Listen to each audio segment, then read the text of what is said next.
So, Dragon Age Veilguard came out and failed. It wasn't really a surprise to me. It, like many other games these days, was a fraudulent sequel that was only created to try to destroy the lore of the games that came before it. Now, I know that people have legitimate issues with games and game franchises, but there are better ways to deal with them than wasting all that time and effort on a game that's doomed to fail.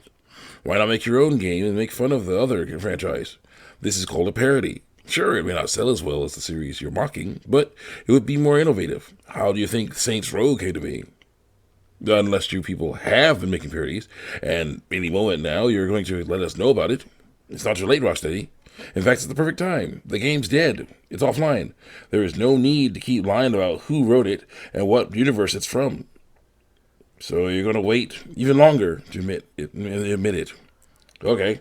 When you finally do, I'll be here, playing Batman and Justice League games from other companies. Anyway, the main focus of this video is to talk about something someone connected to the Dragon Age Veilguard game said after it failed. This person said it might have done better as a live service game. That is not true, and I'm going to show you why.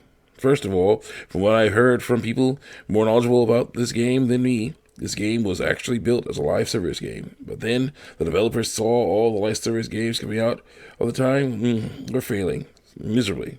So at the last second, they made it a single-player offline game. Kind of like what happened with the Gotham Knights. And I'm not just saying this because of word of mouth. If you look at the puzzles and combat of the game, you'll see how simple they are. Perfect for a game that is designed to be streamed online. The simplicity of the gameplay was an issue, but it's not what made the game fail. It was all the political and pronoun stuff in it. And that stuff was another reason why making the game single player was the right decision. Because woke DEI pushers don't make game series, they make statement games. Now, I have no problem with a good statement game. They have their place, just like a good parody game, but they should never be headline games. And they should certainly never be live service. I'll use an analogy to explain why. Imagine there's a football team. Now, long ago, they were legendary. They did many amazing things in their games and made a great name for themselves. But over the years, things changed. Coaches and players left, and now we basically have a whole new team. But we held out hope that the name of the company, of the team, would mean something. Then the game started, and it was bad. So many fumbles and bad plays. It was an obvious loss. But now that the game is over, the team has an opportunity to figure things out and hopefully may have better games in the future. Now imagine instead of one bad game, it's a whole bad season. And the coaches and players never learn from their mistakes. And even worse than that, they try to keep marketing merchandise for the team. Imagine someone saying, "Hey, general public, you know that game played by the team that failed miserably? Well, get ready, because we're going to do the same thing again. And don't forget your merch, especially for our star, number 86, Quinn." First of all, trading Quinn for Wayne was a mistake. Maybe Grayson for Wayne, Todd for Wayne, Drake for Wayne. Or heck, even introduced Kent and his team as Star Labs and get Gordon back on her feet so she could play. Yes, I know I'm milking this metaphor, but that's just how it is. Anyway, then you have people online looking at footage of the player the coaches picked and gave bad plays to get slammed, straight up buried 6 feet under. The comments on the video are all about how bad the play was, and yet the coach and other players say things like, "What are you talking about? There was no problem here." It was like that meme where the cartoon dog is sitting in a room that is on fire. He says, "This is fine."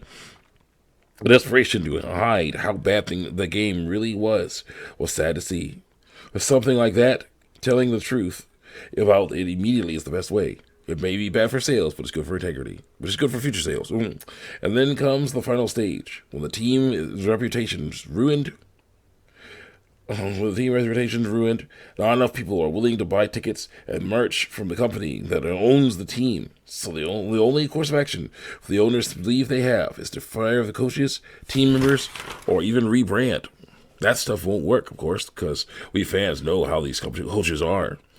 Now, if the coaches were good, but management wanted to go in a different direction they didn't like, so they quit and formed their own teams, that is a different story. Several instances like this have happened recently, and the games they have could be good. We just have to wait and see. But with all that experience, the odds are in their favor. I'm here, Webcomics, and man, the drama of all these developers failing is almost as entertaining as the games they make. Way more entertaining than a woke DEI game. Going off script, but imagine having to, basically have a game that was a failure, and then be like, oh yeah, that was the launch content of the game. Stay tuned in a few months for season 1, where we have, a new character that no one cares about, and guns and skins that are way overpriced and no one cares about, And yeah, no real story of the progression, other than the fact that you have this new character that no one cares about now. And they go, let's do that 3 more times, then finally come to an ending where we basically erase all of just about everything that the whole game was about.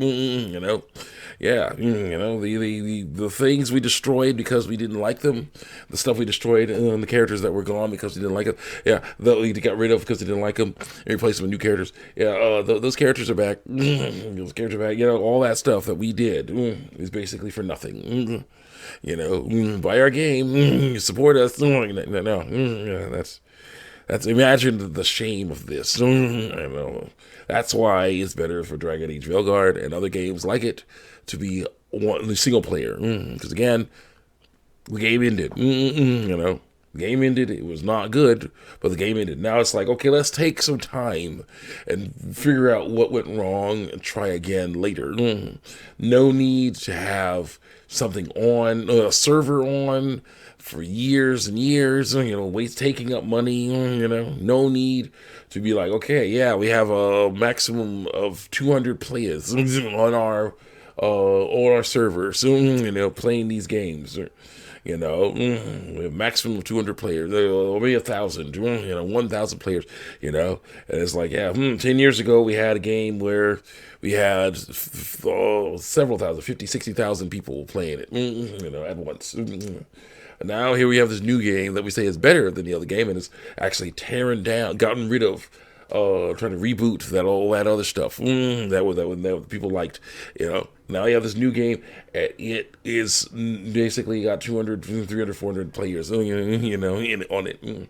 Yeah, clearly there's a problem, but is it with the game or is it with the the customers? And it's like, it's the game. But like, no, it can't be the game. The customers, it must be the customers, because we're perfect. We never make anything back. Like, you made something horrible. Like, we were told that it was good. Like, yeah, but it's not good. It's just not.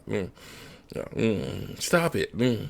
Get some help. It's so bad. You got tricked. You got swindled into making it a live service or something, I'm sure. Live services are a very specific type of thing. You cannot mess around. So, because you messed around, now you got to deal with that.